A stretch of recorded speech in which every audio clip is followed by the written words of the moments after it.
오늘 하나님께서 우리에게 주시는 말씀은 구약성경 창세기 27장 15절에서 29절까지의 말씀입니다.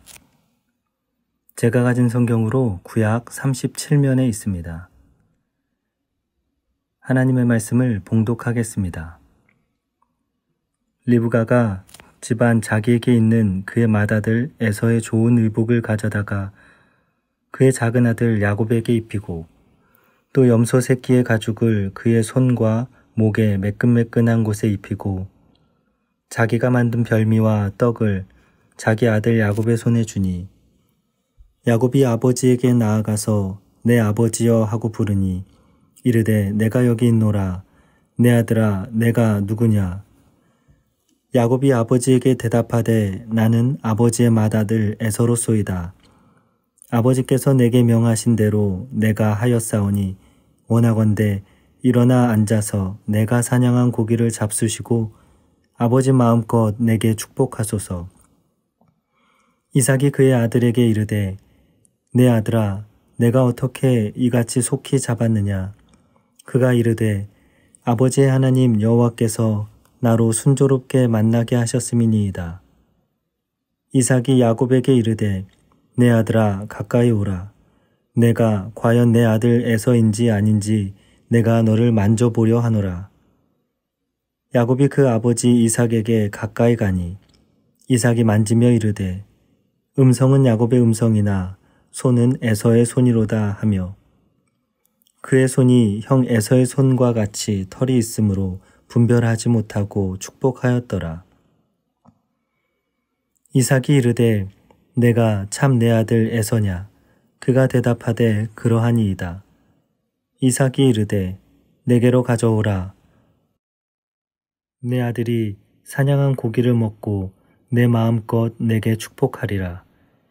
야곱이 그에게로 가져가매 그가 먹고 또 포도주를 가져가매 그가 마시고 그의 아버지 이삭이 그에게 이르되 내 아들아 가까이 와서 내게 입맞추라. 그가 가까이 가서 그에게 입맞추니 아버지가 그의 옷에 향취를 맡고 그에게 축복하여 이르되 내 아들의 향취는 여호와께서 복주신 밭의 향취로다. 하나님은 하늘의 이슬과 땅의 기름짐이며 풍성한 곡식과 포도주를 내게 주시기를 원하노라. 만민이 너를 섬기고 열국이 내게 굴복하리니 내가 형제들의 주가 되고 내 어머니의 아들들이 내게 굴복하며 너를 저주하는 자는 저주를 받고 너를 축복하는 자는 복을 받기를 원하노라. 아멘. 오늘 함께 나눌 말씀의 제목은 내가 누구냐입니다. 현실과는 다르지만 자기가 원하는 모습을 얻기 위해 상습적으로 거짓된 행동과 거짓말을 하는 인격 장애를 리플리 증후군이라 말합니다. 최근 드라마 안나는 리플리 증후군과 같이 현실을 부정하며 거짓으로 타인의 삶을 살게 된 주인공의 이야기를 보여줍니다. 2007년 동국대 교수 임용과 광주 비엔날레 총감독을 선임하는 과정에서 드러난 학력 위조 사건. 2008년부터 6년 동안 48개의 유명 대학교에서 신입생 행세를 한 사람의 이야기. 그리고 2015년 미국의 한 여고생이 스탠포드와 하버드에 동시에 합격했다는 거짓말을 했던 사건이 리플리 증후군의 예라고 합니다. 최근에는 사이버 리플리 증후군이란 표현도 많이 등장하고 있습니다. 소셜 네트워크를 통해 자신의 인생을 과장하거나 과시하며 보여주는 사람들이 증가하고 있다는 것입니다. 좋은 차와 함께 있는 사진을 올리거나 유명한 휴양지에서 시간을 보내는 사진 등을 올리며 자기가 행복하다는 것을 사람들에게 보여주고자 합니다. 오늘을 사는 우리의 모습은 어떻습니까? 혹시 우리도 타인의 삶을 동경하며 자기에게 맞지 않는 옷을 입고 살아가는 꿈을 꾸고 있진 않습니까? 오늘 본문에도 타인의 옷을 입고자 했던 사람을 만날 수 있습니다. 바로 리브가입니다. 본문 속 리브가와 야곱의 이야기를 통해 오늘 우리가 가져야 할 정체성과 하나님이 주시는 행복한 삶에 관해 살펴보고자 합니다.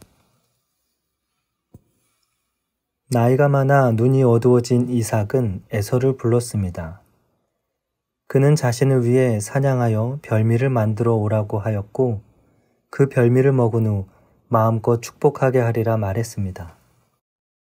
이삭이 죽음을 앞두고 에서의 요리를 찾았던 것은 창세기 25장 28절의 말씀과 같이 이삭은 에서가 사냥한 요리를 좋아했기 때문입니다.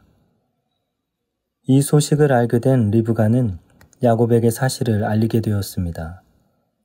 야곱이 형 대신 축복을 받을 수 있도록 방책을 세우게 되었습니다. 리브가는 집에 두었던 형의 좋은 의복을 야곱에게 입혔고 털이 많은 에서의 모습을 따라하기 위해 염소 새끼의 가죽을 손과 목의 매끈한 곳에 입혔습니다. 그리고 별미를 만들어 야곱의 손에 주었습니다. 이러한 리브가의 모습은 두 아들을 둔 엄마의 모습이라 보기엔 이상하게 느껴집니다. 차남인 야곱을 위해 장자 에서를 속이는 일과 축복을 빼앗는 일에 주도적이기 때문입니다. 리브가의 행동을 통해 우리는 무엇을 생각해 보아야 할까요? 창세기 25장에 하나님의 말씀을 기억하고 야곱을 도왔다는 점에서는 긍정적이나 그 뜻을 이루기 위해 거짓이란 잘못된 방법을 사용했다는 점에서는 부정적이라 생각됩니다. 그 결과 야곱은 에서의 옷을 입게 되었습니다. 그리고 이삭 앞에 서게 된 야곱은 내가 누구냐라는 질문을 듣게 되었습니다. 이를 통해 에서의 옷을 입고선 야곱의 처지와 모습을 떠올려 보게 됩니다. 오늘을 사는 우리의 모습은 어떻습니까? 하나님의 뜻을 따른다 말합니다. 그러나 야곱이 에서의 옷을 입고 거짓으로 서 있듯 세상의 방법과 옷을 덮어 입고 서 있는 야곱의 꼴과 다르지 않은 것 같습니다. 당시 축복이 에서에게 넘어갈 것을 알게 된 리브가와 야곱에게는 별다른 도리가 없었을 것 같습니다. 하지만 하나님께서 오늘 우리에게 리브가와 야곱의 전체 이야기를 들려주심으로 우리가 기억하길 원하시는 것이 있습니다. 그것은 변하지 않는 사실이 있다는 것입니다. 야곱이 이삭의 아들이라는 것과 하나님께서 택하심을 따라 야곱을 부르셨다는 사실입니다. 로마서 9장 10절에서 11절의 말씀입니다. 그뿐 아니라 또한 리브가가 우리 조상 이삭 한 사람으로 말미암아 임신하였는데 그 자식들이 아직 나지도 아니하고 무슨 선이나 악을 행하지 아니한 때에 택하심을 따라 되는 하나님의 뜻이 행위로 말미암지 않고 오직 부르시는 이로 말미암아 서게 하려 하사. 아멘. 우리가 누구인지 알 때 우리다운 선택과 삶을 살아갈 수 있습니다. 예수 그리스도를 믿는 우리는 하나님의 자녀임을 믿습니다. 하나님은 사랑하는 여러분에게 참된 복을 주신 아버지 되심을 믿으시기 바랍니다. 세상의 걱정 때문에, 자녀의 학업과 진로 때문에 세상 사람들과 같은 옷을 입지 않아도 괜찮습니다. 불분명한 내일에 대한 두려움 때문에 이 옷, 저 옷 입어보지 않아도 괜찮습니다. 로마서 8장 39절의 말씀입니다. 높음이나 깊음이나 다른 어떤 피조물이라도 우리를 우리 주 그리스도 예수 안에 있는 하나님의 사랑에서 끊을 수 없으리라. 아멘. 하나님의 자녀란 우리의 정체성은 바뀌지 않을 것입니다. 그러니 야곱의 꼴이 아닌 하나님의 자녀됨을 찾아가는 우리가 되기를 소망합니다. 야곱의 손을 분별하지 못한 이삭은 야곱의 손에 들린 고기를 먹었습니다. 그리고 그는 에서의 모습을 한 야곱을 가까이 불렀고 그에게 하나님의 축복을 전했습니다. 이삭이 전한 축복은 단순한 번영을 말하지 않았습니다. 오히려 하나님이 아브라함에게 주신 약속의 말씀을 떠올리게 합니다. 아브라함에게 주셨던 축복의 말씀이 이삭을 건너 이제 야곱에게 이어지는 것을 재확인하게 됩니다. 이삭이 전한 축복은 두 가지 특징을 보여줍니다. 첫째는 하나님을 아는 복입니다. 28절의 말씀과 같이 이삭은 하나님께서 하늘의 이슬과 땅의 기름짐이라 말합니다. 유목을 하며 농사를 짓던 당시 문화에서 이슬과 기름짐은 생명의 모든 것을 의미합니다. 이 모든 것이 하나님께로부터 온다는 사실을 아는 것이야말로 진정한 복이 아닐 수 없습니다. 둘째는 야곱이 열국을 다스리고 축복의 통로가 되길 원한다고 말합니다. 이는 하나님이 축복을 주시는 이유가 무엇인지를 알게 합니다. 이처럼 하나님의 축복은 부르심과 보내심이란 두 단어로 표현할 수 있습니다. 이삭이 자녀에게 전해주었던 축복의 내용은 아브라함 때부터 하나님께서 약속하신 축복이었습니다. 세상이 축복받게 하려는 하나님의 부르심이며 보내심이었습니다. 오늘을 사는 우리의 모습은 어떻습니까?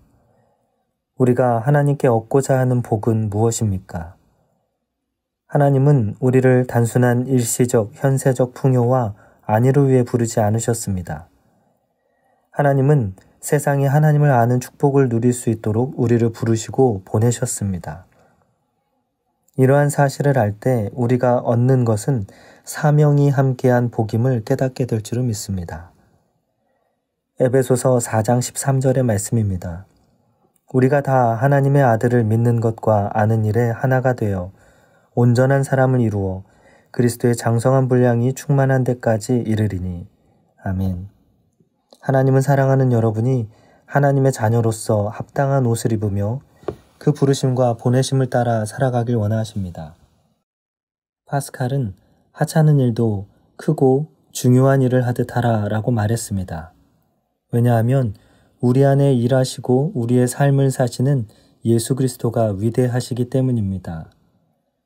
또 그는 매우 중요한 일을 할 때에도 작고 쉬운 일을 하듯 하라 말했습니다. 왜냐하면 예수 그리스도는 전능하시기 때문입니다. 이러한 파스칼의 말은 오늘을 사는 그리스도인이 에서의 옷을 입은 야곱의 꼴이 아닌 자녀의 꼴로 살아가는 모습이 무엇인지를 생각해 보게 합니다. 오늘 하루 우리가 하나님의 자녀임을 기억하며 믿는 대로 살아가는 우리가 되길 소망합니다.